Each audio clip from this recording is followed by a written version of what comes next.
By 1900, Galveston, Texas was the fastest growing city in the South. Its population had increased by 30% in the past 10 years. One newspaper called it the Wall Street of the Gulf. On September 11, 1900, a Category 4 hurricane would make landfall on Galveston's beaches, changing the city forever. This is the story of the deadliest hurricane in United States history.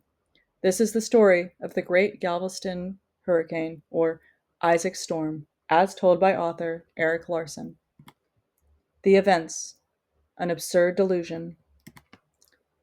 In 1891, meteorologist Isaac Klein wrote an article stating that it would be a, quote, absurd delusion to believe a hurricane could do any significant damage to Galveston.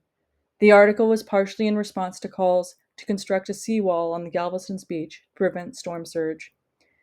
Isaac's overly confident article ended the discussion, and construction was abandoned.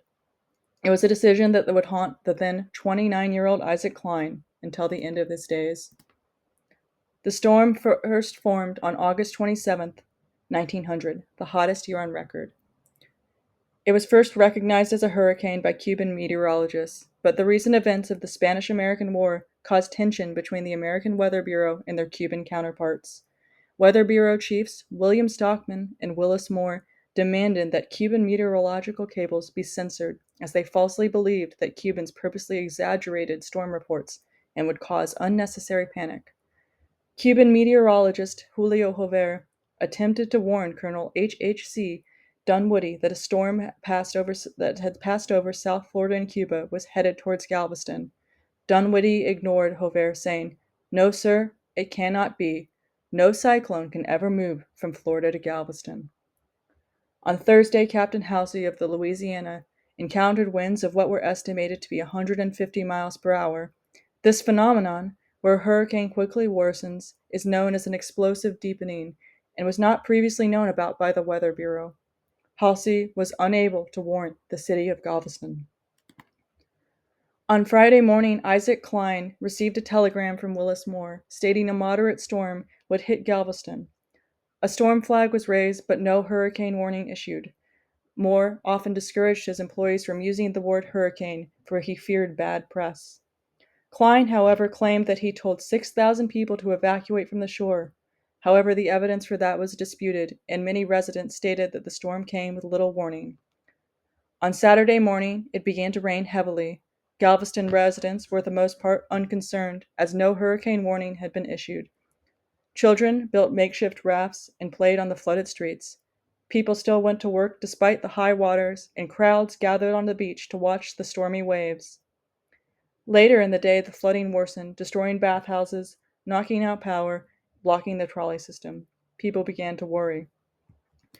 In early afternoon, a train making its way from Houston to Galveston got stuck on the tracks due to flooding. As the storm worsened, some passengers escaped to a nearby lighthouse, while others, thinking it was safer to remain aboard, stayed.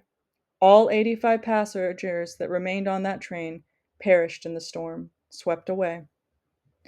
At 2:30 p.m., Isaac and his brother Joseph Klein sent an urgent telegram to Willis Moore of the Weather Bureau, informing him of the need for relief. Some residents evacuated, but many stayed in their homes, believing them to be solid due to their elevation and structure. Most of these homes were swept away, along with the multiple families inside. Most tragically, the local orphanage flooded, killing 89 children and workers, with only 6 surviving to tell the tale. Those lucky enough to weather the 12-foot high waters and Category 4 hurricane winds would wake up to complete and utter destruction. The impact. The hurricane claimed the lives of between 6,000 and 12,000 people. 7,000 buildings were destroyed, and 10,000 were left homeless. So many people were killed that black workers were held at gunpoint and forced to dump thousands of bodies straight into the sea. A rescue worker and veteran of the American Civil War described the destruction as the worst sight he had ever seen. Isaac Klein himself lost his house and his pregnant wife, Cora.